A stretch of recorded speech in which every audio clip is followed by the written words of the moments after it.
وآخر دعواهم أن الحمد لله رب العالمين. سیدنا ابو ہریرہ فرماتے ہیں اوصانی خلیلی ورکعتی الضحى، چاشت کی 2 رکعتیں پڑھو. چاشت کا وقت 10:02 پہ آج کل ہو رہا ہے.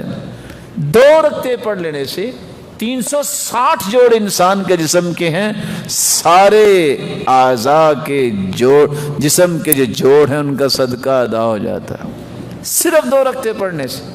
اس بات کی وصیت کی کہ نماز چاشت پڑھا کرو، اور ہم پچھلی مرتبہ بیان کر چکے ہیں. اور وَأَنْ أُوتِرَ قَبْلَ أَنْ أَرْقُدْ، صحابی کہتے ہیں اللہ کے رسول نے فرمایا وتر پڑھنے کے بغیر تم سویا نہ کرو، وتر پڑھنے کے بغیر تم سویا نہ کرو.